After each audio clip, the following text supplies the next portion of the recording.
They bunch up. A move. The purpose of a move is to bunch your troops up. So you really almost never want to be walking an army across the field.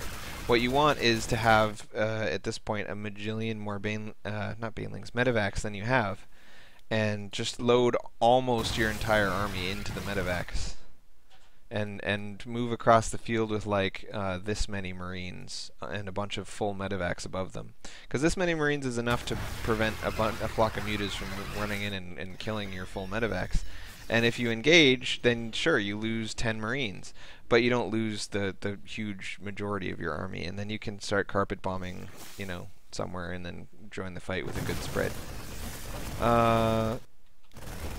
This is good. That last engagement, as you saw from the units lost, was massively good. Lings without banelings, when he's got, I think, yeah, even though he had 2/2 lings without banelings, it's really easy for him to just take devastating losses trying to fight Marines with medevacs and stim in a big pile.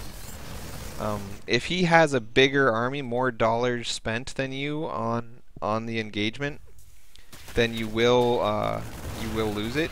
But it's very rare. It's very, very rare to be able to get enough lings in one place for that to work out that way. The Thor, I kind of dislike. Thors are they're okay. There's never a reason not to build a Thor. If you want a Thor, by all means build a Thor. Don't let me discourage you. But the reason I say I don't like it at this point is because you don't even have 8 medevacs. You've got however many that is. So, oh, you do have 8 medevacs. But the 200 gas you spent on this Thor could have been 2 more medevacs, and the 300 minerals you spent on this Thor could have been 6 more Marines. And 6 Marines versus the Thor, discounting the gas entirely, just 6 Marines versus a Thor. The 6 Marines will beat a Thor. 6 Marines do more damage than a Thor. 6 Marines, they're just better, especially with medevacs healing them in stim. So the strength of this build is stimmed Marines with medevacs overhead. You can get other units. They are not bad, but I don't bother, because why make an average to bad unit when you could make a great unit, you know? So yeah, if you're more comfortable having a Thor with your troops, keep making him, but I don't. And for good reason. That was kind of silly of him. So it's really abysmal that you're basically on 1 base at this point. So you've finally got the 60 workers you need to fully saturate 2 bases, and you don't even have 2 bases worth of mineral patches and gas geysers. So it's really important that you delay that first push until 2/2 and medevacs, and then during that first push, you make the push to here. You push to your 3rd. You spread out around your 3rd, land the command center, build a planetary, get some turrets up. And then once that's all ready, then you go push the Zerg's base. Because getting the 3rd up is really important. And the longer you put it off, the harder it is to do. And also, if you put it off all the way down to 20 minutes, now because your main is dry, it's not even really a 3rd. It's just a replacement 2nd. You're taking this base and moving the SCVs over here. You're not gaining a new base. So, yeah. You're having a lot of macro problems this game. Just generally.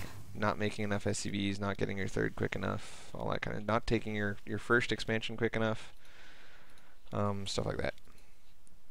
So at this point you're pretty far ahead of the Zerg, even though he's had the opportunity to have a pretty big economic advantage all game. He hasn't really exploited it. He's been down to like 60 workers for a long time, which is silly of him. He should really have a lot more than that.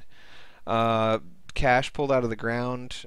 He's up 5k, down 2k, so 3k, up 3k, up 3k. So he's pulled $6,000 more than you out of the ground. So it is a testament to how good this build is against Zerg, that despite pulling $6,000 more than you out of the ground, he's still not doing very well. And that was awesome. That Thor just like paid for himself times a million, because your opponent is stupid enough to have actually popped banelings on a Thor. I guess I don't remember what league you're in, and in lower leagues, man, I mean, if you're facing Zergs dumb enough to pop banelings on Thors, by all means, make Thors, man. I used to make Thors back when I was, Diamond or Low Masters or whatever. for that very reason. I mean, they're good kind of like linemen, like blockers in football kind of thing. They soak up banelings if your opponent is dumb enough to make banelings and attack them. This has been a long engagement since he first popped on your Thor. It's been days, and I don't see any reinforcements. The strength of the Terran army is the speed at which the speed and ease at which you can reinforce with more Marines, right? Because building more Marines is as simple as hitting 6 and holding down the A key, and just bam, more Marines show up. You don't even have to pay attention to it. So you just rally to the middle, hit 6, hold down A, and then go back to microing your crap. So I don't see any reinforcements streaming across the field to come, to come help. Like all this whole time, there's just reinforcements are just kind of gathering here or whatever. And now that after the battle is over, now that you have attention to spare on it, you went and grabbed the reinforcements. The problem with not rallying to the battle is that you won't have the attention to spare to pull your reinforcements up until the battle's over. And when the battle's already over, it's not, you don't need them anymore. You already just won or lost the battle. So keep your reinforcements streaming in. Your money has been, your minerals especially has been a little bit high all game, and I blame that on the number of racks. You just now built these last 3 or 4 reactor racks. You always want to, I think you don't even have a lot of your racks hotkeyed. Yeah. So you built the racks. You knew you needed them. You built them, but you never hotkeyed them. So that's kind of a simple mistake to not make again in the future. It looks like you're going to win this game, even though economically you just really should have lost this game. You're doing a lot of things right. You're doing the right general theme of the build. You got this cloud of medevacs. You've been keeping your gas low, all that kind of stuff. Ultras are a very big problem for a mass marine build because they AoE and especially because their armor is so high. Marines, they'll have 6 armor when they're fully upgraded. He's only got 5 right now because he's not fully upgraded. But Marines base damage is 6, so a 6 armor unit against a 6 damage thing, like bam, you won't be doing any damage. Luckily with 3 upgrades, your Marines are all the way up to 9, but that means they're only doing 3 damage per shot against Ultras. But you didn't go for 3-3, you stopped at 2-2, and that means Ultras are going to be even more of a problem for you than they'd normally be for other people doing this sort of build.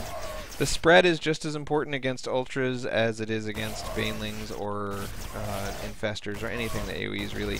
And when you get in a situation like this, you attack moved down to his Ultras and now they're AoEing you and you're going, I'm taking AoE damage and I wish I wasn't. It looks like you're going to win the battle just